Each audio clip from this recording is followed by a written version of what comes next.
le carburant du champion. On se demande souvent ce qu'il faut manger pour être au top. Eh bien aujourd'hui, on va décortiquer ensemble le secret d'une énergie explosive juste avant l'effort. Vous savez, cette sensation en plein milieu du match, d'un coup, plus rien dans les jambes, la tête qui tourne, c'est la panne sèche. C'est tellement frustrant, pas vrai? Et si je vous disais que la solution, elle se trouve tout simplement dans l'assiette, bien avant le coup d'envoi? Alors, c'est quoi l'objectif au juste? C'est tout simple. On veut avoir une batterie chargée à bloc, à 100%, pile au moment où on en a le plus besoin. Bref, on veut de l'énergie à revendre. Tout est une question d'équilibre en fait. Si on mange trop, on se sent lourd. Et si on ne mange pas assez, eh bien, c'est la panne assurée. Imaginez une balance. D'un côté le carburant, de l'autre l'effort. Il faut trouver le juste milieu pour atteindre la performance parfaite. Pour y arriver, il y a deux règles d'or vraiment fondamentales. La première, faire le plein d'énergie. On remplit les réservoirs au maximum. La deuxième, et elle est tout aussi cruciale, l'hydratation.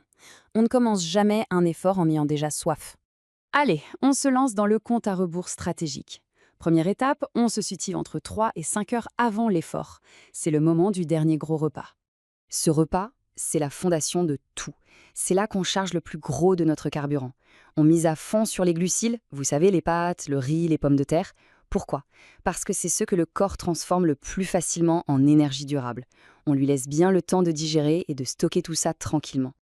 Le chrono tourne et on se rapproche. On entre maintenant dans la fenêtre de 1 à 3 heures avant le début de l'épreuve. Le plus gros du travail est fait, mais parfois il faut un petit ajustement de dernière minute. C'est là qu'intervient la collation stratégique. Mais attention, ce n'est pas un deuxième repas, hein. C'est juste un petit plus, et seulement si on sent un petit creux. On cherche quelque chose de léger, qui se digère vite, juste pour peaufiner les réserves sans alourdir. Une banane, une barre de céréales simple, c'est parfait. Ça y est, on y est presque. La pression monte. On entre dans la dernière heure. C'est la dernière ligne droite avant de tout donner. Ici, la règle est simple. On ne surcharge surtout pas l'estomac. La digestion, ça pompe de l'énergie. Et cette énergie, on en a besoin dans les muscles, pas dans le ventre. Donc on se concentre sur les liquides, comme une boisson pour le sport, ou alors des toutes petites bouchées qui se digèrent en un clin d'œil. Bon, on a vu ce qu'il faut faire. Mais il y a aussi ce qu'il faut éviter. C'est tout aussi important pour ne pas tout gâcher au dernier moment. Le mot magique ici, c'est digestibilité. Avant un effort, on veut des aliments qui vont être les meilleurs amis de notre estomac. En gros, des choses que le corps peut absorber super vite sans avoir à fournir un gros travail de digestion. Alors voici la petite liste noire des saboteurs de performance. En premier, les aliments gras. Les frites, les sauces, tout ça. Leur digestion est beaucoup trop lente. Ensuite, les aliments trop riches en fibres, comme certains légumes crus, qui peuvent provoquer des ballonnements. Et enfin, on y va mollo sur les grosses portions de protéines, parce qu'elles aussi, elles demandent pas mal d'énergie pour être digérées. Franchement, si on devait retenir une seule phrase de tout ça, ce serait celle-là. C'est une règle simple, logique et super efficace. Plus on se rapproche du moment fatidique, plus ce qu'on mange doit être petit, voire liquide. Ah, très bonne question.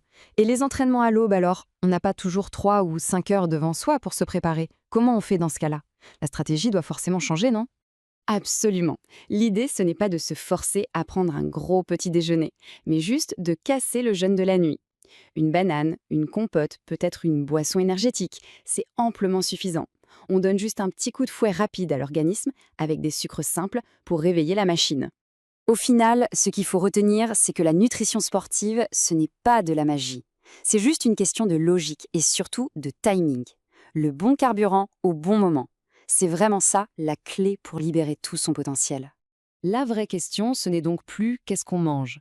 C'est plutôt, maintenant que le moteur est parfaitement alimenté, quel est le prochain sommet à atteindre? Quel record personnel on va aller chercher? Le terrain nous attend.